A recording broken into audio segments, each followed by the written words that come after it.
Alright guys, so this is the weekend review for factoring. So we're going to go over a couple different factoring problems that you might see on your test. So I'm going to push this up a little bit. We're going to start out with x squared plus 6x plus 9, which you might recognize from one of your homework problems.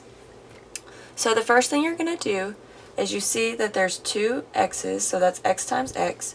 So you know you're going to have two parentheses, okay? And each will have one x in them because there is no coefficient in front of this number. Alright, next thing you're going to look at are these positives, okay? You see how they're both addition? Now, since they're both positives, you know that these are both going to have addition signs as well. Alright, the next thing you're going to look at is this number 9. So 9 times 1 go into 9, and 3 times 3 equal 9, which goes into 9. So those are our factors. Now we have to see which of these factors goes into 6 or can be added together to equal 6, which we know 3 plus 3 is 6 and 9 plus 1 is 10. So we know it's not those. So we're going to add the 3's. So our final answer, when it says factor, it'll either say factor or simplify. And I want it in simplest form. So this is not simplest form yet. You see all those letters? So we have x plus 3 squared because there are two and they're identical. So this actually will be your final answer. And I always want to see it as simple, as simplified or as simple as you can put it. Alright, our next problem is going to be 2x squared plus 24x plus 40. Okay, it's the same thing. It's going to say factor or simplify. So, when starting out this problem, you can see that there is a 2 in front of the x squared. Therefore, you know you're going to factor that out. So the 2 outside, if you can. You won't always be able to factor it out, but in most cases, you're going to want to, okay? So, x squared, so 2 divided by 2 is 1. 24 divided by 2 is 12. And the x will drop down, and then 40 divided by 2 is 20. Okay, we're not done because you can still factor. So now we're going to carry the 2 down, and as you can see, you're going to have two sets of parentheses.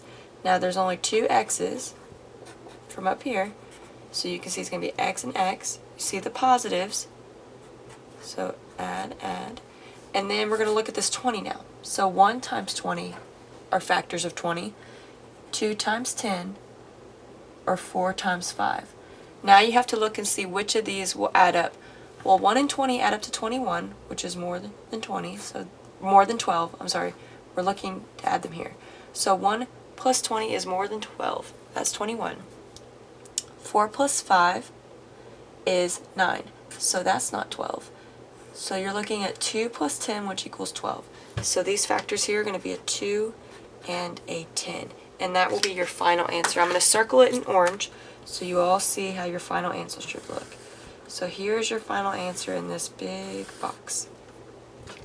Alright. Now we're also, I know this is factoring, but we're going to look at one other problem that you guys had a little trouble with, and that's graphing. So we're going to look, graph this function. I'm going to push this up a little bit. So say we have 2x plus y equals 10. So the first thing you're going to want to do is you're going to want to subtract 2x from each side because you just want one y by itself on one side. So you're going to subtract 2x from both sides.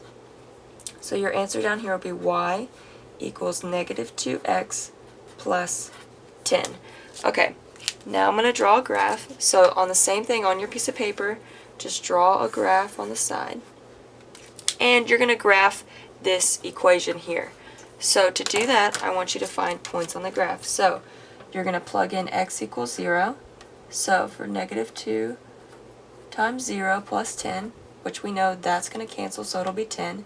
So when x equals 0, y equals 10. And then we're going to have x equals 1. What will y equal? So we're going to do negative 2 times 1 plus 10. Which we're taking from this equation up here. Okay, this is your main equation, so we're just plugging in x. So x equals 1, we're going to plug it in here where this x is.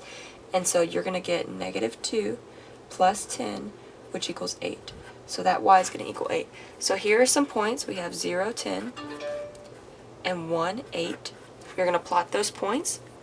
So here we have 0, and then we'll say right about here is 10, so there's 1 point.